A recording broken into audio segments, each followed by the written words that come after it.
যে মাহফুজ মাঠের কোন জায়গায় ছিল, সামনাসামনি সে ফাইট করেছে, কোথাও ছিল না। আচ্ছা, তিনি এখন মাস্টার মাইন্ড হয়ে গিয়েছে। ওই যেই মব শুরু হয়েছিল ছাত্রদের সামনে, এখন রাস্তা একটা অনেক ছাত্রদেরকে কোণঠাসা করে রাখা হয়েছে। ইভেন হাসনাত সার্জিসও এখন কোণঠাসা এই মাহফুজ আর আসিফদের কাছে। তারা এখন ক্ষমতার ভোগ করার মধ্যে আছে। প্রাইভেট ইউনিভার্সিটি, এই যে north south university, BRAC university, এই ইউনিভার্সিটিগুলোর কত ছেলে পেলে মারা গিয়েছে, একজন প্রতিনিধি আছে সেখানে। মাদ্রাসার স্টুডেন্টরা মারা গিয়েছে, তাদের কোনো প্রতিনিধি আছে? জামাত বিএনপির লোকজন মারা গিয়েছে, তাদের কোনো খবর আছে? মনে হচ্ছে এই আসিফ, নাহিদ আর মাহফুজ তিনজন মিলে বাংলাদেশ স্বাধীন করেছে। মাহফুজ কোন জায়গায় ছিল? মাহফুজ মাঠে কোথায় ছিল? আমরা এটা দেখতে চাই, ভিডিও ফুটেজ দেখতে চাই। মাহফুজ মাঠের কোন জায়গায় ছিল, সামনাসামনি সে ফাইট করেছে, কোথাও ছিল না। আচ্ছা, তিনি এখন মাস্টার মাইন্ড হয়ে গিয়েছেন। এখন এই যে জিনিসগুলো করা হয়েছে, আমি মনে করি আমার সাথে অনেকে যোগাযোগ করে, প্রাইভেট ইউনিভার্সিটির বিশেষ করে একটা বিশাল বড় গ্রুপ আছে, এই গ্রুপগুলো চায় তারা এদের ব্যাপারে। আমি বলি যে দেখেন ভাই, ওরা যেভাবে চালাচ্ছে চালাক, যেহেতু তারা 5 তারিখের একটা পক্ষ, আমি তাদের প্রতি একটা সফট কর্নার ছিল। কিন্তু আজকে বলছি, যারা যারা আছেন সবাইকে, ইভেন কি ভিপি নুরুল হক নূরের দল, তার কন্ট্রিবিউশন নাই এখানে আছে নাকি? নূরের কোনো কিছু আছে নাকি? আমি বলি ভাই, আমি আমার কথা বলি, আপনার কথা বলি, বলেন কষ্টের কথা আজকে বলি। আজকে যেহেতু আলোচনা এসছে নতুন করে, আমার নামে মামলা আছে, এই মামলাগুলো সরানো উচিত না? এমন কোন উপদেষ্টা কেউ ফোন করেছে আমাকে এখন পর্যন্ত যে ভাই কি হয়েছে, কোথায় আছে আপনার মামলা? আসিফ নজরুলের ওই নারী কেলেঙ্কারি করবো, তখন আসিফ নজরুল ফোন করে, ইলিয়াস আপনার কি কি আছে আমার একটু দেন। আরে বেটা, তোর কাছে আমার দেওয়া লাগবে কেন? তুই আগে চাইছিস আমার কাছে? আগে চাস নাই কেন? আগে যদি চাইতি তাহলে তোর আমি দিতাম। এরপরে আজ পর্যন্ত কেউ করে নাই, কেউ করে নাই।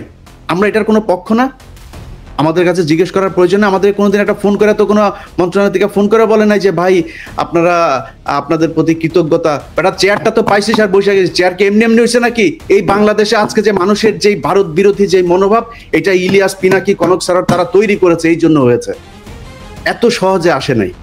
যেই সময় আপনারা কথা বলতে পারেন নাই, যেই সময় কনক স্যারের বোন জেলখানায় ছিল, সেই সময় আপনারা কই ছিলেন, কোথায় ছিলেন, কি ছিল? একটা পোস্ট করতে পেরেছেন ফেসবুকে? এখন মুখ বড় করে অনেক বিএনপির নেতাও বলে ফেলেন যে বাইরে বসে কিছু মানুষ খায়া দেয় কাম পায় না। এই কথাটা 7 মাস আগে বলতি, তাইলে বুঝাইতাম। 7 মাস আগে বলিস নাই কেন?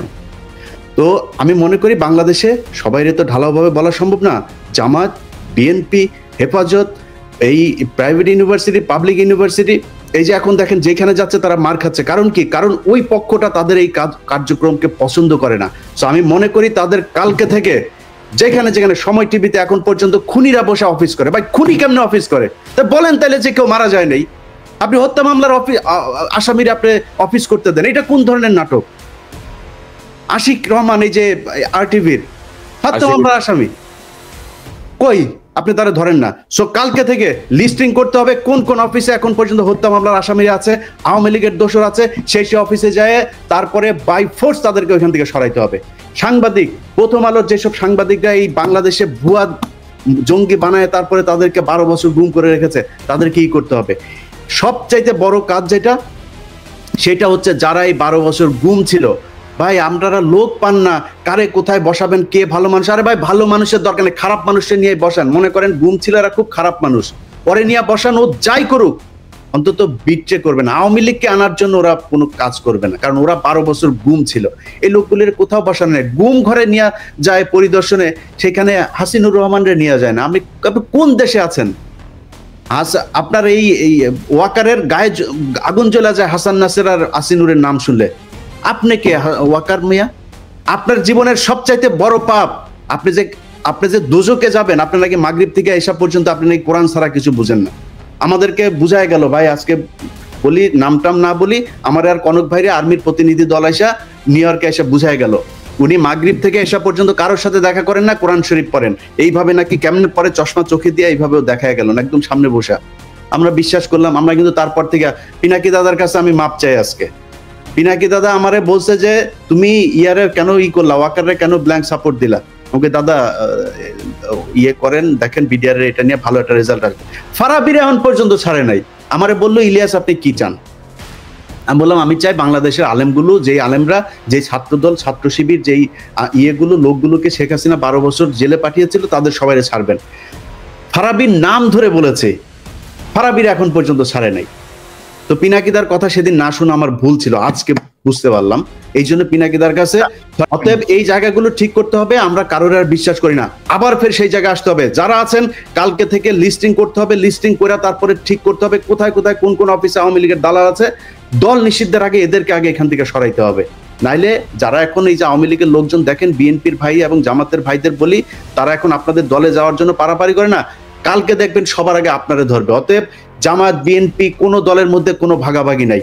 আপনাদের ভেতরে রাজনৈতিক সমস্যা থাকবে, খুনোখুনি হবে, মারামারি হবে, সব হবে, এক জায়গায় এক হইতে হবে। সেটা হচ্ছে আওয়ামী লীগ বাংলাদেশে কোনোভাবে পুনর্বাসিত হইতে পারবে না। ব্যাস, এই জায়গায় আর কোনো কিছু নাই। সবাই প্রস্তুতি নেন, আবার বিপ্লব শুরু হবে ইনশাল্লাহ। যে মাহফুজ মাঠের কোন জায়গায় ছিল, সামনাসামনি সে ফাইট করেছে, কোথাও ছিল না। আচ্ছা, তিনি এখন মাস্টার মাইন্ড হয়ে গিয়েছে। ওই যেই মব শুরু হয়েছিল ছাত্রদের সামনে, এখন রাস্তা একটা, অনেক ছাত্রদেরকে কোণঠাসা করে রাখা হয়েছে। ইভেন হাসনাত সার্জিসও এখন কোণঠাসা এই মাহফুজ আর আসিফদের কাছে। তারা এখন ক্ষমতার ভোগ করার মধ্যে আছে। প্রাইভেট ইউনিভার্সিটি, এই যে north south university, BRAC university, এই ইউনিভার্সিটিগুলোর কত ছেলে পেলে মারা গিয়েছে। একজন প্রতিনিধি আছে সেখানে। মাদ্রাসার স্টুডেন্টরা মারা গিয়েছে, তাদের কোনো প্রতিনিধি আছে? জামাত বিএনপির লোকজন মারা গিয়েছে, তাদের কোনো খবর আছে? মনে হচ্ছে এই আসিফ, নাহিদ আর মাহফুজ তিনজন মিলে বাংলাদেশ স্বাধীন করেছে। মাহফুজ কোন জায়গায় ছিল? মাহফুজ মাঠে কোথায় ছিল? আমরা এটা দেখতে চাই, ভিডিও ফুটেজ দেখতে চাই। মাহফুজ মাঠের কোন জায়গায় ছিল? সামনাসামনি সে ফাইট করেছে, কোথাও ছিল না। আচ্ছা, তিনি এখন মাস্টার মাইন্ড হয়ে গিয়েছেন।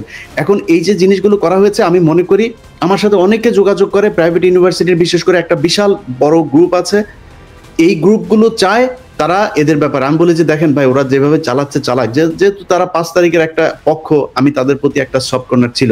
কিন্তু আজকে বলছে যারা যারা আছেন সবাইকে, ইভেন কি ভিপি নুরুল হক নূরের দল, তার কন্ট্রিবিউশন নাই এখানে আছে নাকি? নূরের কোনো কিছু আছে নাকি?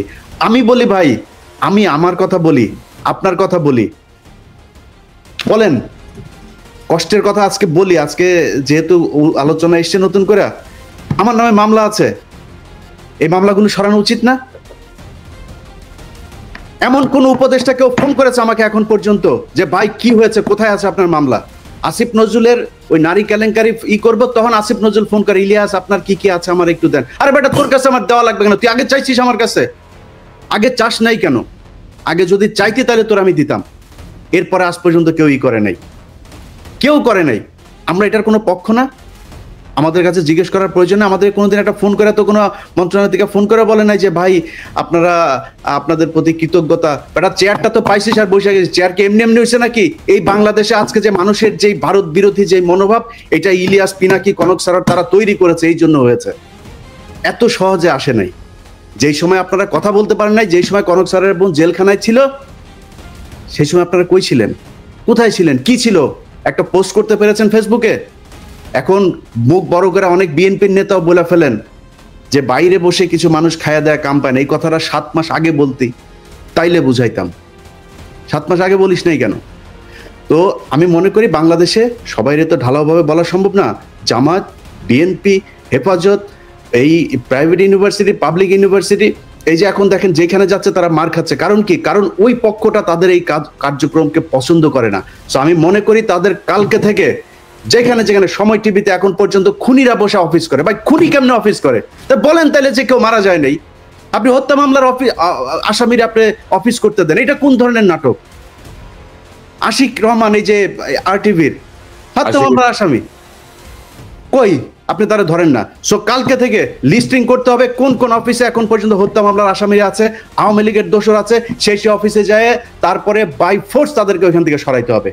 সাংবাদিক, প্রথম আলোর যেসব সাংবাদিকরা এই বাংলাদেশে ভুয়া জঙ্গি বানায় তারপরে তাদেরকে 12 বছর গুম করে রেখেছে, তাদেরকে কি করতে হবে?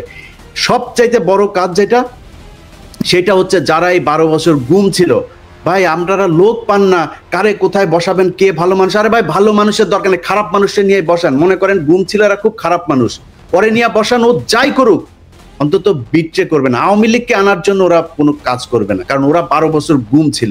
এই লোকগুলির কোথাও বসানো নেই। গুম ঘরে নিয়ে যায় পরিদর্শনে, সেখানে হাসিনুর রহমানরে নিয়ে যায় না। আপনি কোন দেশে আছেন? আপনার এই ওয়াকারের গায়ে আগুন জ্বলা যায় হাসান নাসের আর আসিনুরের নাম শুনলে।